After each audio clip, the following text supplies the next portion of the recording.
It began with a study, a simple analysis meant to confirm what the public already believed, that vaccines were safe, effective, and beyond question. The data was supposed to end the debate forever. But inside the Centers for Disease Control and Prevention, one scientist saw something he wasn't meant to see. A pattern, a number that didn't fit. And when he tried to ask why, the answers never came, only silence. By 2014, the CDC was under pressure. Funding, politics, public confidence, everything depended on trust. Behind closed doors in an Atlanta office, researchers worked late into the night reviewing mountains of health data. One file in particular kept returning strange results, an unexpected correlation buried deep inside. Most dismissed it as statistical noise, but one man didn't. His name was Dr. William Thompson, and what he discovered would change him forever. According to the internal records later leaked, Thompson found that key data had been excluded from a major vaccine safety report. The results, once complete, told a story that no one wanted to hear, one that could shake the foundations of the entire medical establishment. When he tried to bring it forward, the study was adjusted, the files destroyed, and the findings buried. Officially, it never happened. But the guilt didn't go away.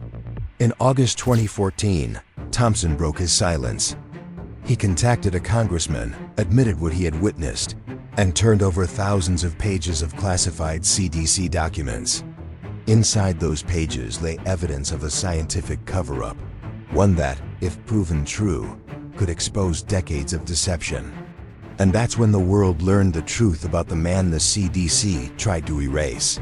In the summer of 2014, few people outside the medical community had ever heard of Dr. William Thompson. To his colleagues, he was a respected senior scientist at the Centers for Disease Control and Prevention. Quiet, meticulous, and loyal. But inside the CDC's immunization safety branch, Thompson carried a secret that had begun to consume him. He had watched data disappear, conversations go unrecorded, and official reports rewritten before publication. What he saw wasn't just scientific oversight. It was deliberate omission. For more than a decade, Thompson had worked on one of the CDC's most controversial vaccine studies, an analysis examining the relationship between early childhood vaccination and developmental outcomes. The results were meant to reassure the public. But as the numbers came in, something unexpected appeared, a small yet statistically significant anomaly. It wasn't supposed to exist. And when Thompson brought it up, the room went quiet. Weeks later, the data that revealed the anomaly was removed from the final report. Inside government buildings, the pressure to maintain public trust was unrelenting. Billions of dollars in funding, political agendas, and pharmaceutical contracts depended on a single message: the science is settled. To question it was career suicide. To expose it was treason. So the truth remained locked inside classified archives until Thompson decided he couldn't carry it anymore. His confession didn't come in a press conference or televised statement. It came in recorded phone calls, encrypted messages, and files quietly sent to a congressman. Within those documents lay the story of one man's conscience against an institution built on control. Before we begin, leave a like, subscribe to the channel, and tell me in the comments, from which part of the world are you watching this story unfold tonight? The story began in 2003, inside a government office building on Clifton Road in Atlanta. The air smelled of paper, recycled air conditioning, and the faint trace of coffee from the CDC cafeteria. Behind layers of security doors, a small team of scientists was working on a new study. Their task was simple in theory: analyze vaccination data from children in Georgia to confirm that early immunization posed no developmental risks. For the agency, it was routine work. For Dr. William Thompson, it would become something far more dangerous.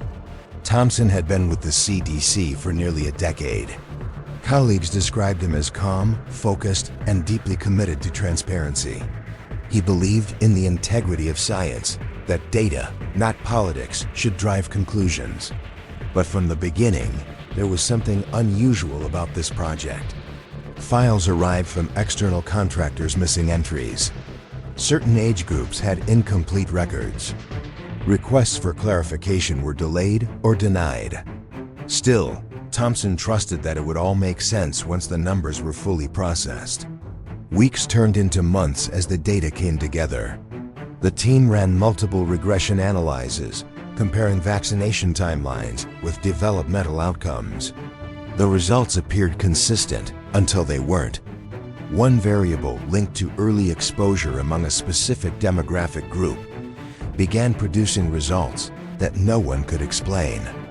The difference was small but statistically significant. Thompson flagged it, expecting it to be discussed in the next review. Instead, the lead statistician told him to check the parameters again. He did, multiple times. The anomaly persisted. Thompson brought the findings to his supervisor, who reviewed the data in silence before sliding the report back across the table. "We're not going to focus on that," she said.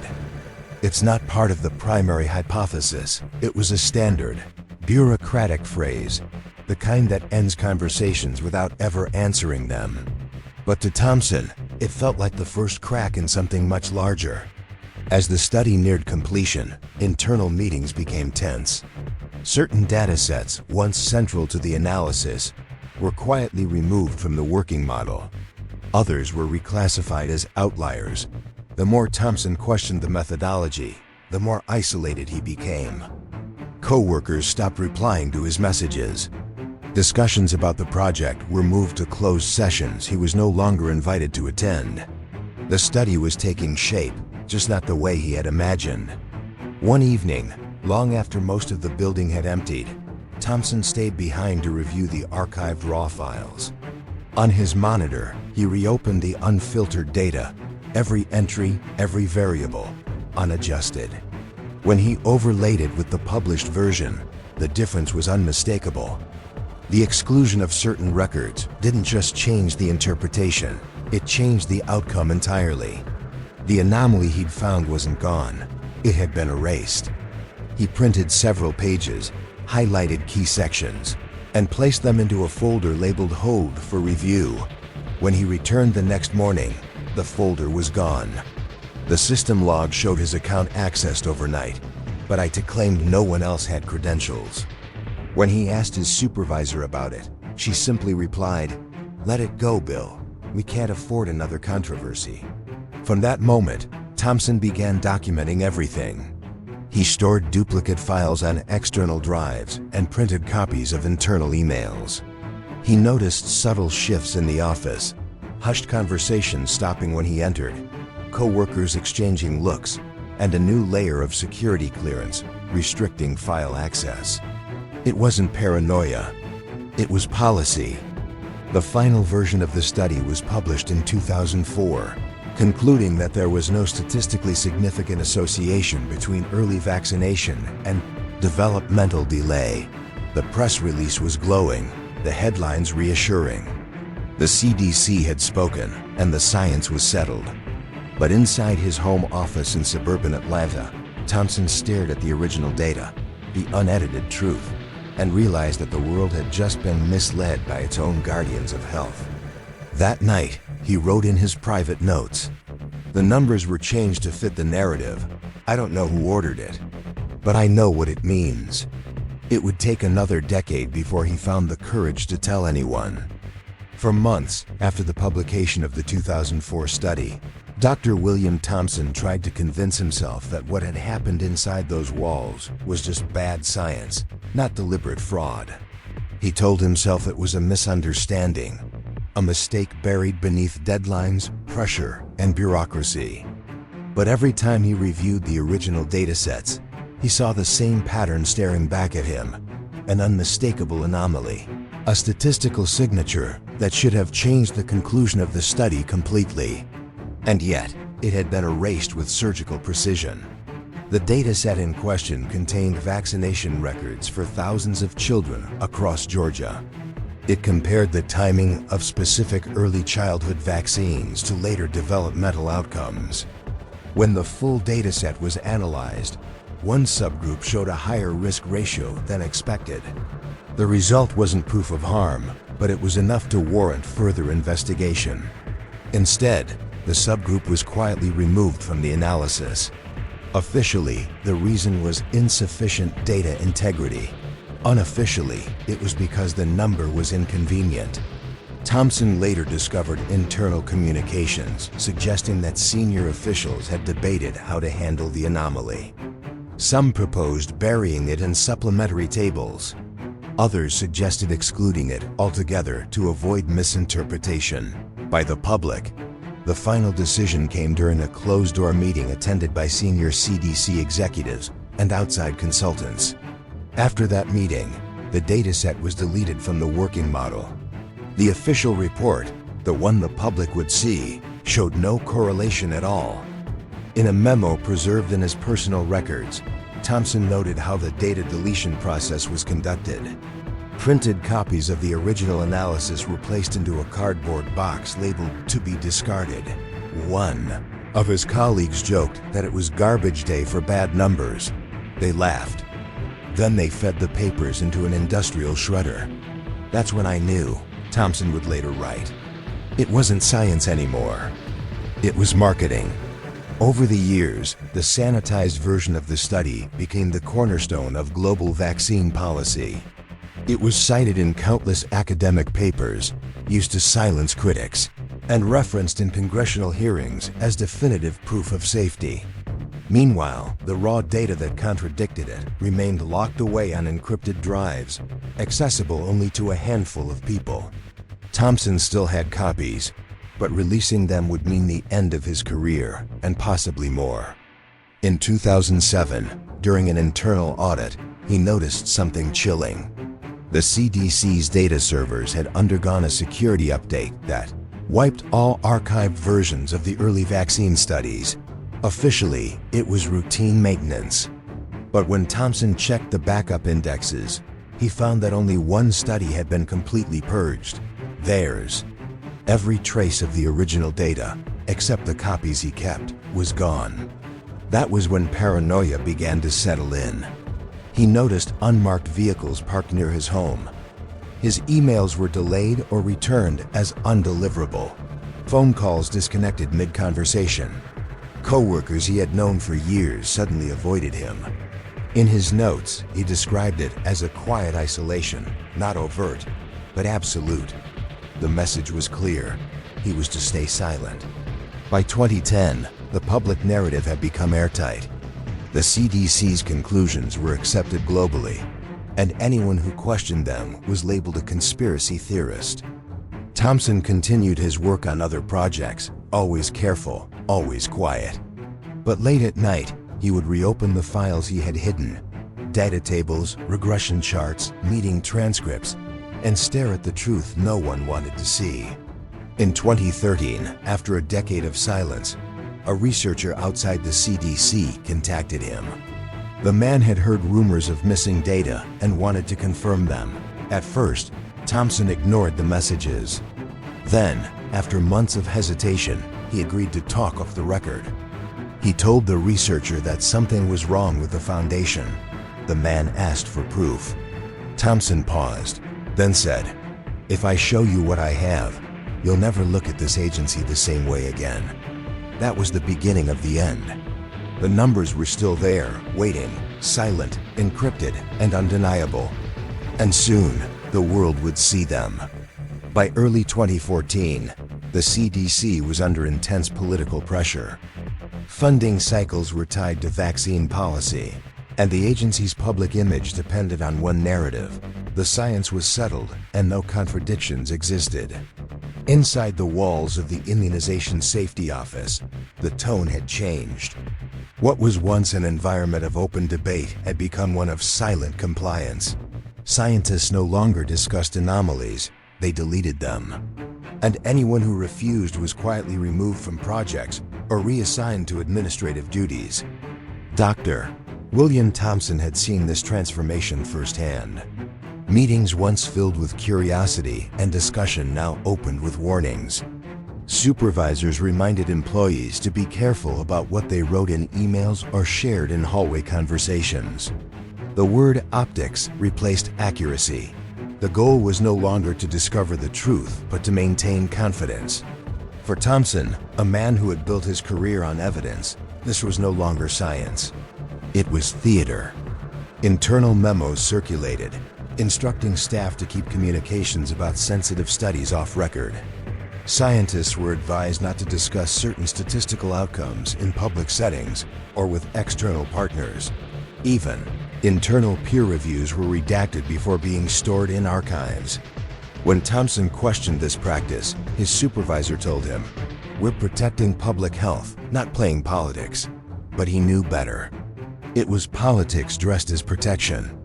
He began to notice subtle acts of control. His office computer was replaced for security upgrades. Access to archived data suddenly required additional clearance.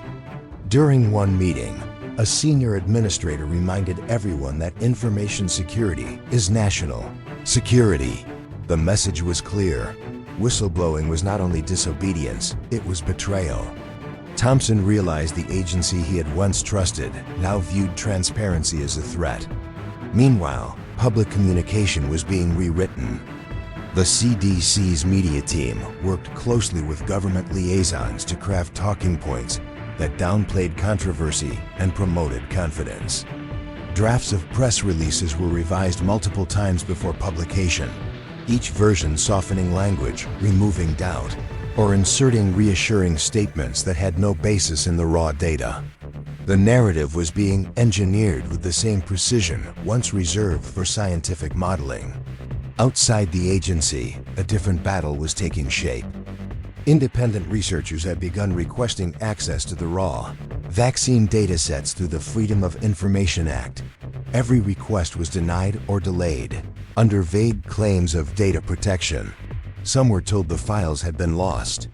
Others were told they had been archived for national safety. The same words appeared in every response. Data integrity cannot be guaranteed. It was a bureaucratic shield against discovery. Thompson's anxiety grew with each passing month. His personal copies of the data, stored on encrypted drives, had become both a burden and a lifeline. He began storing them in multiple locations, one at home, one in a safety deposit box, and one encrypted online under a pseudonym. He had become a scientist living like a spy, hiding from an institution he once believed in. In March 2014, during a private meeting with colleagues, he raised the issue again. He asked if the CDC planned to ever revisit the excluded dataset. The room went silent.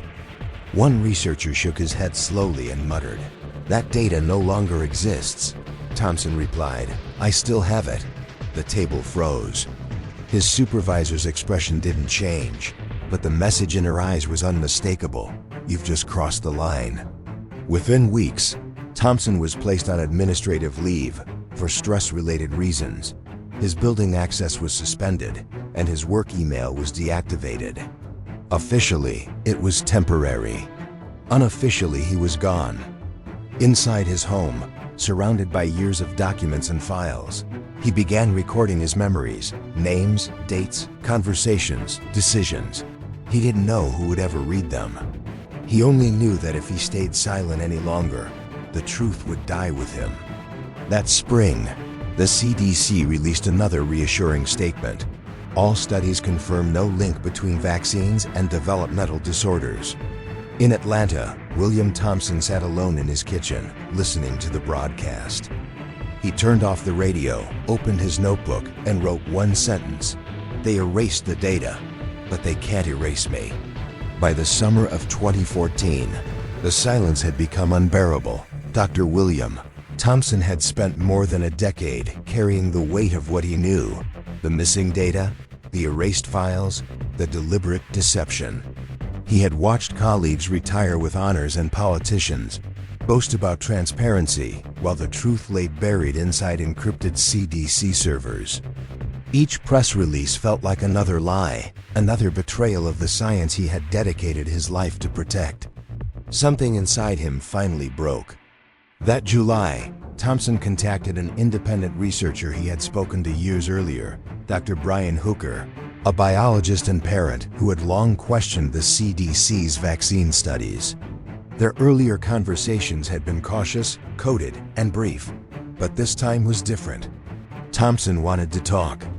He agreed to a recorded call, under the condition that his identity remained secret. The recordings would later become the foundation of one of the most controversial whistleblower cases in modern medical history. On those tapes, Thompson confessed what many had long suspected but could never prove: that the CDC had knowingly omitted critical data from a key study on early childhood vaccination. He described internal meetings where the decision was made to exclude entire subsets of children from analysis because their inclusion would create unnecessary concern. He explained how printed records were physically destroyed and how he had kept copies against official orders. "It was the lowest point of my career," he said on one of the calls. "I've been ashamed of it ever since." When excerpts of the recordings began to circulate among researchers and journalists, panic rippled through the CDC. Internal communications were immediately restricted. Employees were instructed to forward all media inquiries to the communications office. A statement was drafted denying any wrongdoing and assuring the public that study's integrity remains intact. Behind the scenes, however, security protocols were tightened, and all file access histories for the 2004 study were quietly reviewed. Within days, Thompson's name was leaked online. He was identified as the CDC Whistleblower, and the internet erupted. Supporters hailed him as a hero. Critics accused him of endangering public health. Journalists flooded the CDC's press line, demanding a response. The agency issued a carefully worded statement confirming that Dr. Thompson was indeed a CDC scientist but was not authorized to speak on behalf of the agency. It was a bureaucratic way of disowning him without denial. For Thompson, life became a blur of fear and relief. His phone rang constantly. Reporters, lawyers, activists, and strangers demanding answers. He declined interviews, communicating only through written statements vetted by his attorney. In one, he wrote, "I regret that my colleagues and I omitted important information in our 2004 paper. I was part of the problem.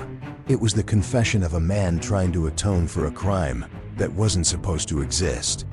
Meanwhile, members of Congress took notice. Representative Bill Posey of Florida received thousands of pages of internal CDC emails and data files from Thompson, all labeled confidential. The evidence was overwhelming: charts, drafts, and correspondence showing conscious removal of data that didn't align with the preferred conclusion. Posey demanded a formal investigation. The request was ignored. The story was too dangerous, too politically radioactive. Within weeks, major media outlets began distancing themselves from the subject. News editors received quiet advisories from trusted sources, cautioning that the whistleblower's claims could be misinterpreted and should not be amplified. Articles were pulled, interviews canceled.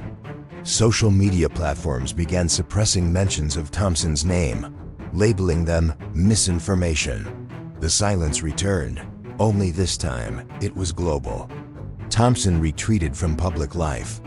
His last official statement was released through his attorney in August 2014. "I will continue to cooperate with Congress. I want to ensure that all information is available so decisions can be made based on truth, not suppression." After that, he disappeared from the spotlight. The CDC never mentioned him again.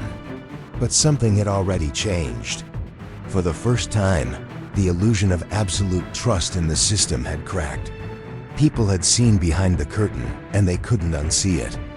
What began as one man's confession had become a mirror reflecting the uncomfortable truth that science, when controlled by power, can be rewritten like history itself. And once rewritten, the truth no longer needs to be destroyed. It only needs to be forgotten. When the recordings went public, the world didn't react with clarity, it reacted with chaos.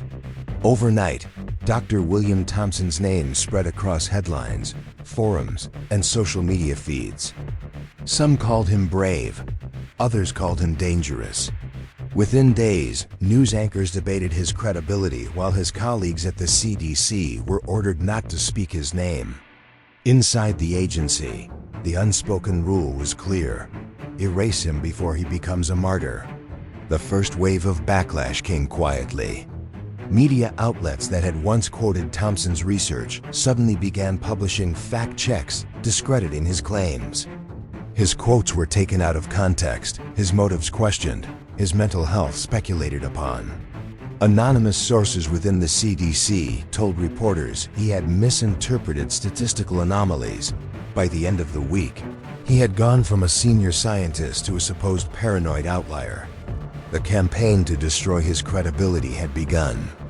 Inside his home, Thompson watched the coverage unfold in disbelief. Every major outlet echoed the same phrasing, the same talking points, as if reading from the same script. The press that had once praised the CDC's transparency now repeated the agency's narrative word for word. In one interview, a spokesperson stated, "Dr. Thompson's claims have been reviewed and found to lack merit." But no review had ever taken place. The investigation existed only on paper. Behind the scenes, emails leaked from public relations firms contracted by pharmaceutical companies revealed coordinated efforts to stabilize the narrative. Teams of consultants were hired to monitor online discussions, flag posts mentioning the whistleblower, and promote content reinforcing public trust in the CDC. Algorithms began suppressing search results that included his name. The digital erasure was subtle but absolute. Thompson's isolation deepened. Friends distanced themselves. Colleagues stopped returning his calls. Even within the whistleblower community, some suspected he had fabricated evidence or exaggerated claims. The weight of silence grew unbearable. He had told the truth, yet the world was treating him like a liar. "I thought exposure would set me free," he wrote in one of his notes. "Instead, it built me a cage." The CDC continued its damage control. They held closed-door meetings to address public misinformation, though everyone inside knew the term was a convenient disguise for containment. The goal was not to refute the claims, but to outlast them. They understood the rhythm of the modern attention span. Every controversy has an expiration date. If they could keep quiet long enough, the outrage would burn itself out. In September 2014, a congressional hearing was proposed to review the evidence Thompson had submitted. The request was buried under procedural delays and technical objections. By the time it resurfaced, public interest had already waned. Other stories filled the headlines: elections, celebrity scandals, new studies funded by the same institutions accused of fraud. The whistleblower story became just another forgotten headline in the endless scroll. For Thompson, the aftermath was devastating.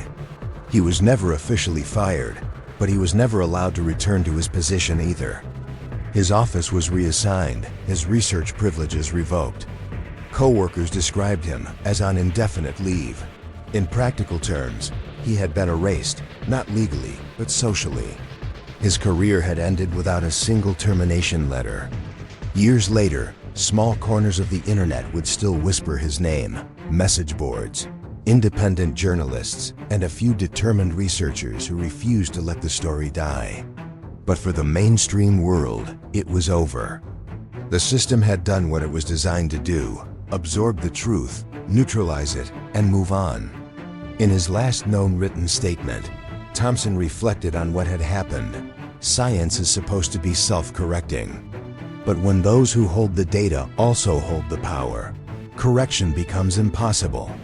And with that, the whistleblower who tried to warn the world fell silent once more, not because he lost his voice, but because no one was left willing to listen. In the months that followed the leak, the CDC moved swiftly to contain the fallout. Behind the scenes, high-level meetings were held under the label Public Confidence Operations. The agency's goal wasn't to disprove William Thompson's claims, it was to erase them. Every trace of his testimony, every copy of the internal files he released, was methodically hunted down. Requests for access under the Freedom of Information Act were redirected to departments that no longer existed. Servers were reformatted, backup drives replaced, and external contractors quietly reminded of their non-disclosure agreements. The official narrative was carefully rebuilt. A new wave of research papers appeared in medical journals, all reinforcing the same conclusion. There was no credible evidence of data manipulation at the CDC. Most of these studies were funded through indirect grants that traced back to pharmaceutical consortiums. Editors who questioned their objectivity were replaced, and peer reviewers were instructed to focus on statistical robustness, not on the missing datasets that had triggered the scandal in the first place. Inside the agency, the atmosphere turned cold and mechanical.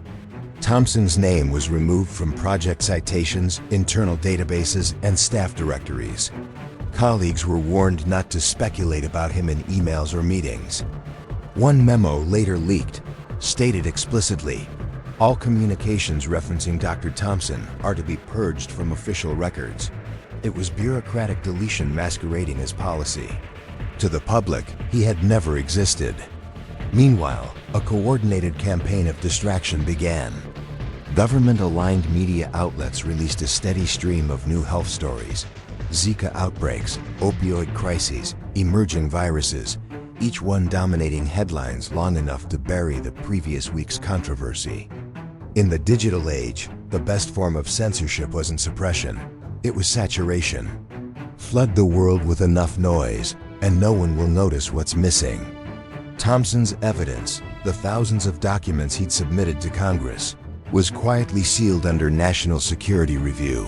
The reasoning was absurd but effective. Releasing the data, officials claimed, could undermine public confidence in vaccination programs, which in turn could pose a threat to national health. The irony was complete.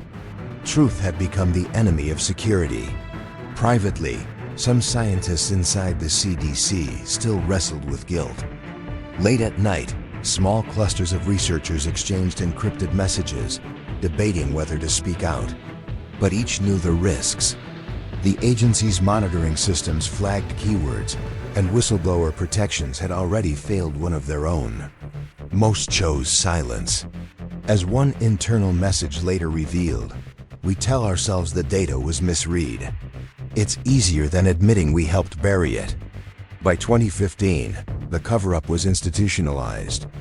Training seminars were added for new hires on information containment and public risk mitigation. The CDC's ethics office, the very department meant to ensure transparency, now functioned as a filter for sensitive material before publication. In quarterly briefings, executives celebrated stabilized public trust metrics. The deception wasn't hidden anymore. It was measured, managed, and optimized. Outside the agency, the whistleblower story was fading into digital folklore. Independent journalists who tried to revisit it found themselves shadow banned. Their articles flagged as harmful misinformation. Videos summarizing Thompson's testimony were removed for violating community guidelines. The algorithmic walls closed around the truth until it became invisible. When asked about the case during a 2016 press conference, a CDC spokesperson smiled politely and replied, "That claim has been thoroughly debunked."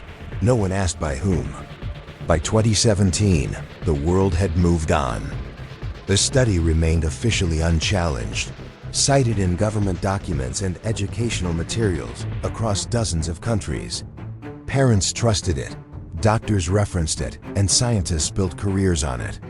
The system had done what it was designed to do: convert controversy into consensus. In his private notes, Thompson wrote one last entry: "I used to believe the truth would find a way out. But truth needs witnesses, and witnesses are being erased faster than data." The cover-up was complete, not through force, but through silence. And silence, in the modern world, was the most efficient form of control ever created.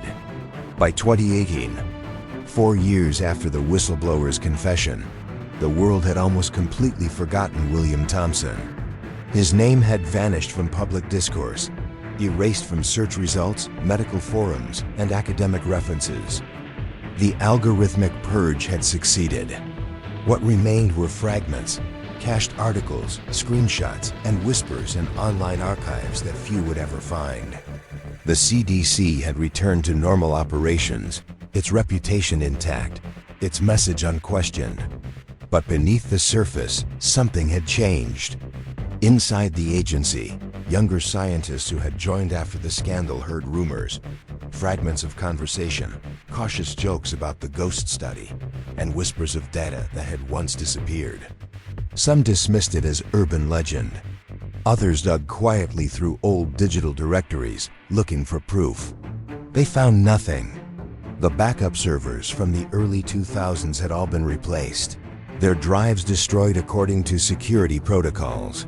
Every trace of the missing files had been erased with professional precision. Yet among a handful of researchers, a different kind of curiosity began to grow, not about vaccines or statistics, but about power. They started asking themselves a dangerous question. If the truth could be buried this easily, what else had been rewritten? That question spread like a quiet virus through the next generation of scientists, journalists, and skeptics. Thompson's name became a symbol, not of conspiracy, but of conscience.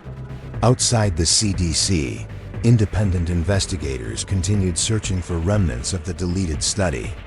Through leaked documents and FOIA requests, they recovered small pieces, metadata, archived emails, and stray references buried in old presentations. Each fragment pointed to the same story. The anomaly had been real, the suppression deliberate. But no full dataset ever resurfaced. Without the raw evidence, the truth was useless, a puzzle missing its center. In time, the story became mythology. On message boards and in small circles of researchers, the CDC whistleblower was discussed like a ghost, half hero, half myth. Some said he had fled the country, others that he still worked inside the agency under a different identity. The ambiguity gave the story power. It became a mirror for every disillusioned scientist and citizen who had once believed that truth alone was enough. By 2020, the world faced new crises, pandemics, misinformation, the collision between politics and science.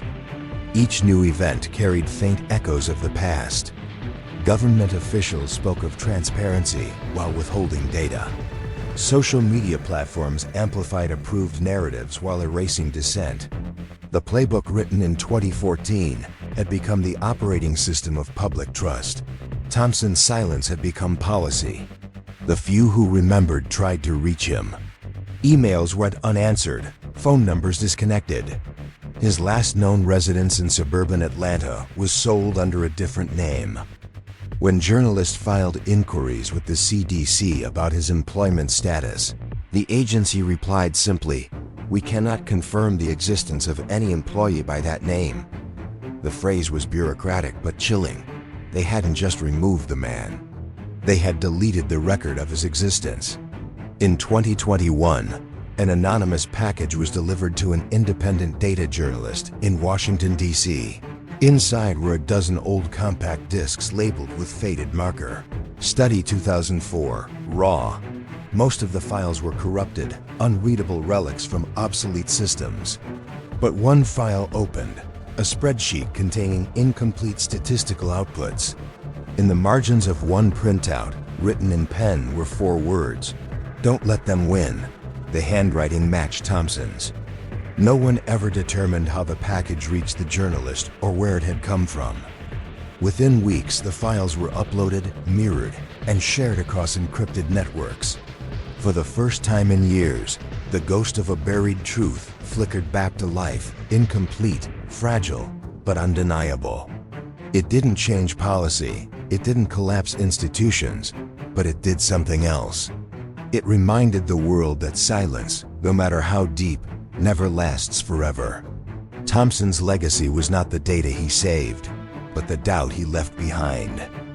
Doubt, that fragile, forbidden seed of critical thought, had survived the system built to destroy it. And as long as doubt existed, truth still had a pulse. In the end, That was all he had wanted. Not to destroy faith in science, but to save science from the blindness of faith. And perhaps, somewhere inside another sealed office, another scientist was watching, listening, and waiting, wondering how long it would take before the next truth demanded to be heard. In the end, history didn't erase William Thompson with violence or scandal. It erased him with time, the quietest weapon of all. His data, his confession, his evidence were buried beneath new studies, new crises, new distractions. But the silence surrounding his name became louder than any statement the CDC ever released. Somewhere inside those missing files lay a truth that was never disproven, only ignored. And perhaps that's the most dangerous kind of truth there is. What Thompson tried to do wasn't to destroy the institution he served, but to remind it what it was supposed to stand for. He didn't seek fame or vengeance, only honesty. And yet, honesty turned out to be the one thing the system could never allow. The experiment wasn't about vaccines or statistics anymore. It was about obedience, about whether truth could survive in a world built to reject it. If this story reached you, leave a like, subscribe to the channel, and tell me in the comments, from which part of the world are you watching this tonight? Because sometimes remembering is the only act of rebellion left.